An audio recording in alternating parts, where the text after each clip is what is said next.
আসসালামু আলাইকুম, কেমন আছেন সবাই? আশা করি সবাই ভালো আছেন। আলহামদুলিল্লাহ আমরাও সবাই ভালো আছি। গতকাল রাতের বেলা মেয়ের বাবাকে দিয়ে কিছু টুকটাক জিনিস আনাইছি, প্রয়োজনীয় জিনিস। তার মধ্যে ছিল আদা, ছিল তেজপাতা, ছিল শুকনা মরিচ, ছিল তারপর লবঙ্গ, ছিল সরিষার তেল, ছিল আর কিছু সবজি আনানো হয়েছে। তার মধ্যে ছিল কাঁচামরিচ, তারপর ঢেঁড়স, ঝিঙ্গা আর হলো জলপাই। তো জলপাইটা আনতে বলি নাই, তো বাজারে দেখছে তাই নিয়ে আসছে। আর জলপাইয়ের কেজি নাকি 160 টাকা করে। তো 250 গ্রাম নিয়ে আসছে জলপাই 40 টাকা দিয়ে, বেশি আনে নাই। খুব ভালো করেই জানে মেয়ের বাবা যে জলপাই আমি খাই না, তারপরেও নিয়ে আসছে। তো তারপরেও জলপাই দিয়ে ডাল রান্না করলে খেতে খারাপ লাগে না, ভালোই লাগে। দেখা যাক কবে রান্না করি জলপাই দিয়ে ডাল। আর এইখানে হচ্ছে মানে বেশি করে সবজি আনতে বলছিলাম, তো মেয়ের বাবা বলতেছে সবজি টবজি নাকি খুব একটা পছন্দ হয় নাই, বাসি মনে হয়েছে, তাই জন্য আর আনে নাই। আর এই যে এই ভিডিওটা হচ্ছে সকালবেলার ভিডিও। তো সকালবেলা করে ফ্রিজ থেকে মাছ বের করছি, বাটা মাছ আর রুই মাছ। বাটা মাছ হলো মেয়ের বাবার জন্য বের করছি, রুই মাছ তো মেয়ের বাবা খাবে না। তো রুই মাছ দিয়ে আর বাটা মাছ দিয়ে ঝিঙ্গার তরকারি রান্না করব। আর 2 পিস পেঁপে কেটে নিছি এখানে, মেয়ের বাবা আর আমি খাবো সকালবেলা করে। আর এখানে হলো রাইস কুকারে ভাত বসাই দিছি, তার মধ্যে ঢেঁড়স আর আলু সিদ্ধ দিছি। ঢেঁড়সের ভর্তা হবে, আলুর ভর্তা হবে, আর কিচ্ছু করব না এই মুহূর্তে। শরীরটা খুব একটা ভালো লাগে না, তাই জন্য বেশি একটা রান্না বান্না করতে ইচ্ছা করে না। তো যাই হোক, মেয়ের বাবাকে বললাম যে ঢেঁড়সটা ভর্তা করে ফেলেন, আলুটাও ভর্তা করে ফেলেন। তো আমি হলো পেঁয়াজ মরিচ সব রেডি করে দিছি। তো এখন নুন দিয়ে খুব ভালো করে মাখায় নেবে, তারপরে হলো সরিষার তেল দিয়ে ভর্তা করে নেবে আর কি। তো ঢেঁড়স দেখে খুব ইচ্ছা করতেছিল ঢেঁড়সের ভর্তা খাই। আর ওই যে সকালবেলা ঢেঁড়স দিয়ে ঢেঁড়স না মানে ভর্তা দিয়ে আর কি ভাত খেতে ভালোই লাগে, তাই না? সেটা যে কোনো কিছুর ভর্তা হলেই হয় আর কি। তো যাই হোক, এখানে ঢেঁড়স ভর্তা হয়ে গেছে, আলু ভর্তাও হয়ে গেছে। তো মেয়ের বাবা হলো ভর্তা দিয়ে ভাত খেয়ে দোকানে চলে গেছে। আর এদিকে হলো মেয়ে কোচিং থেকে চলে আসছে। মেয়ে আসার পরে মেয়েকে খাবারটা দিয়ে দিছি। আলু ভর্তা ঢেঁড়স ভর্তা দিয়ে ভাত খাওয়ার পর আমাকে বলতেছে শুটকি বাগার দিয়ে ভাত খাবে। তো ফ্রিজ থেকে শুটকি বাগার বের করে দিছি। তো মেয়ের আবার শুটকি বাগারটা খুব ভালো লাগছে খেতে, তাই জন্য আর কি খাচ্ছে। আর এখন বাজে 9টা 21, 9টা 21 আর কি আমার মেয়ে সকালবেলার ভাত খাচ্ছে, মানে সকালবেলার নাস্তা করতেছে আর কি। তো মেয়ে হলো মোটামুটি 1 মাস যাবৎ সকালবেলা কোচিং করে।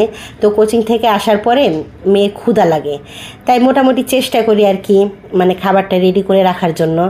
আর এইদিকে হলো আমি হলো মাছগুলো মাখায় নেব, নুন দিয়ে হলুদ দিয়ে মরিচ দিয়ে সুন্দর করে মাখায় নেব আর কি, ভেজে নেব আর কি, ভাজার জন্য মাখাইতেছি। আর এইদিকে হলো অফ ক্যামেরায় আমি ঝিঙ্গাগুলো কেটে নিচ্ছি, সবগুলো ঝিঙ্গা কাটছি। তার মধ্যে একটা ঝিঙ্গা একটু বাত্তি টাইপের ছিল, অর্ধেকটা নিছি অর্ধেকটা ফেলে দিছি। আর কিছু ডালের বড়ি নিয়ে নিছি, ডালের বড়িও অ্যাড করব তরকারিতে। তো ডালের বড়ি ঝিঙ্গা আর ঝোল দিয়ে ভাত খাবো আমি। আমার মাছ টাছ খেতে একদম ভালো লাগে না, বাটা মাছও না রুই মাছও না। তবে হ্যাঁ, বাটা মাছটা একটু ফ্রাই করলে খেতে পারি আমি, ইচ্ছা করে না আর কি সেভাবে খেতে। মাছ টাছ ফ্রাই করলেই ভালো লাগে, তরকারিতে দিলে খুব একটা ভালো লাগে না। তারপরে এখানে হলো কড়াইয়ের মধ্যে তেল দিয়ে আমি ডালের বড়িগুলো লাল লাল করে ভেজে নিছি।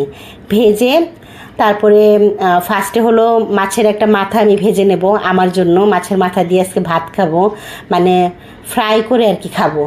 তারপরে বাকি মাছগুলো আমি মানে ভাজা শুরু করে দিছি। আর এখানে দেখতেই পাচ্ছেন ভাত নিয়ে নিছি, কাঁচামরিচ নিয়ে নিছি, মাছের মাথা নিয়ে নিছি। তো গতকাল রাতের বেলা যে কাঁচামরিচগুলো আনা হয়েছিল, তো ভাবলাম কি যে ফ্রেশ কাঁচামরিচ যেহেতু, মানে কাঁচামরিচ দিয়ে মাছের মাথা দিয়ে ভাত খাবো। মাছের মাথা বলতে মানে মাছের টুকরাও ভাজতে পারতাম, তো ভাবলাম যে মাছের মাথাটাই খাই। তো মাছের মাথা দিয়ে মাছ ভাজার তেল দিয়ে আর কাঁচামরিচ দিয়ে ভাত খেতে কিন্তু অসাধারণ লাগতেছে, আর একটু ঝাল ঝাল লাগতেছে, খেতে কিন্তু ভালোই লাগতেছে। তো আমার আবার একটু ঝাল ঝাল খেতেই ভালো লাগে যে কোনো কিছু। আচ্ছা, আর এখানে হচ্ছে হাঁড়িতে হলো তেল দিয়ে দিছি, তেলের মধ্যে পেঁয়াজ বাটা দিয়ে দিছি, লবণ দিয়ে দিছি। এবার দিয়ে দেবো কাঁচামরিচ, দিয়ে ভালো করে ভেজে নেব। আমি এখন ঝিঙার তরকারিটা রান্না করব বলে সব কিছু আর কি রেডি করে নিতেছি। একটাই তরকারি রান্না করব, বেশি কিছু আজকে রান্না করব না, রান্না করার মানে এনার্জি পাচ্ছি না। তো যাই হোক, হলুদের গুঁড়া দিয়ে দিছি, হলুদের গুঁড়াটা দিয়ে একটু গরম পানি দিয়ে দিছি। গরম পানি দিয়ে তারপরে মরিচের গুঁড়া আর হলো ধনিয়ার গুঁড়া দিয়ে দিছি। এবার ভালো করে মশলাটা কষিয়ে তারপরে আমি ঝিঙাটা দিয়ে দেব আর ডালের বড়িগুলো অ্যাড করে দেব। তো ডালের বড়ি সহ ঝিঙাগুলো আমি কষাই নেব ভালো করে, কারণ ডালের বড়ি সেদ্ধ হতে একটু টাইম লাগে। তো ভাবলাম যে একসাথে কষিয়ে তারপরে হলো গরম পানি দিয়ে মানে রান্না করে ফেলি। গরম পানি বলতে মানে ঝোলের পানি আর কি। যেহেতু মানে সিলিন্ডার গ্যাসে রান্না করতেছি, তো এই চুলাগুলো না মানে আগুন কম ওঠে আর কি এই চুলাতে।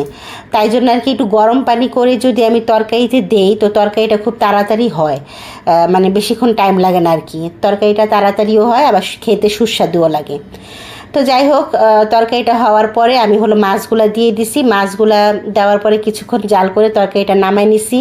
আর তরকারির লুকটা কিন্তু মাশাআল্লাহ অনেক সুন্দর আসছে আর কি, আর খেতে অনেক মজা হয়েছিল আলহামদুলিল্লাহ।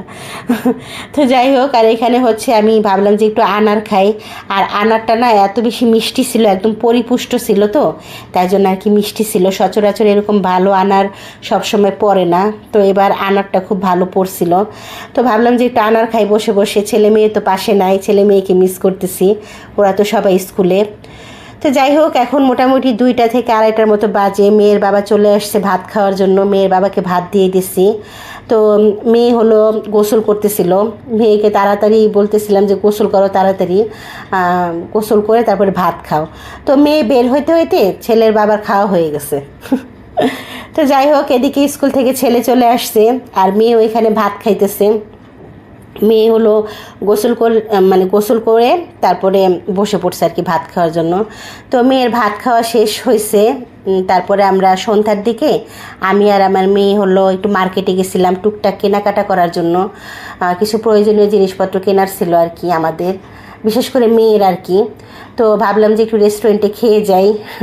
রাত হয়ে গেছে, মোটামুটি 8টা বাজে তখন। তো মেয়ে বলতেছে কিছু একটা খাবে, তো আমি সেট মেনু অর্ডার করে দিলাম, আমার মেয়ের পছন্দের খাবার এটা। আর আমিও ভাবলাম আমি একটু খাই মেয়ের সাথে, তো 2টা সেট মেনু অর্ডার করছি। তো মা মেয়ে খেয়ে তারপরে বাসায় চলে আসছে আর কি। তো দেখতেই পাচ্ছেন আমরা কিন্তু খাচ্ছি। তো খাওয়া দাওয়া শেষ করে ফেলছি, খাওয়া দাওয়া শেষ করে ওই তো বললাম যে বাসায় চলে আসছি। তো বাসায় আসার পরে যা যা কিনছি একটু আপনাদের সাথে শেয়ার করি। এখানে হলো মেয়ের জন্য আর কি বেশিরভাগ জিনিস কেনা। তো মূলত মার্কেটে গেছিলাম হলো মেয়ের জন্য গজ কাপড় কিনতে, মানে স্কুলের সালোয়ার লাগবে, তো সালোয়ারকে বানানোর জন্য গজ কাপড় কিনতে হবে হোয়াইট কালারের। তো সেই সালোয়ারের কাপড় কেনার জন্য গেছিলাম। তো একটা জিনিস কিনতে গিয়ে অনেক কিছু কিনে ফেলছি আর কি। তো ছোট একটা ট্রে কিনছি, এটা সবসময় লাগে, চা খাওয়ার জন্য লাগে আর কি। তারপরে একটা মামপট কিনছি মেয়ের জন্য, একটা সিলভারের বক্স কিনছি পুডিং বানানোর জন্য। বড় একটা বক্স আছে, তো আমার একটা ছোট বক্সের প্রয়োজন ছিল আর কি। এখানে পাস্তা কিনছি, তারপরে মেয়ের জন্য সালোয়ারের কাপড় কিনছি, মেয়ের জন্য একটা কোরিয়ান কাপ নুডলস কিনছি। মেয়ের খুব বায়না করতেছিল আর কি কাপ নুডলস খাবে, কোরিয়ানটা খাবে আর কি। তো সেটাও কিনলাম। কোরিয়ান কাপ নুডলস একটা 170 টাকা নিচ্ছে, মাই গড। আর এখানে একটা ড্রয়িং বুক কিনছি আমার মেয়ের জন্য, আর হলো একটা পেন্সিল ব্যাগ কিনছি। এই পেন্সিল ব্যাগটা আর সালোয়ারের কাপড়টা কেনার জন্য মূলত গেছিলাম। তো যাই হোক, টুকটাক অনেক কিছুই কিনলাম, মেয়েও খুশি হয়েছে আলহামদুলিল্লাহ। তো আজকের ভিডিওটা আমি এখানেই শেষ করতেছি। আল্লাহ হাফিজ।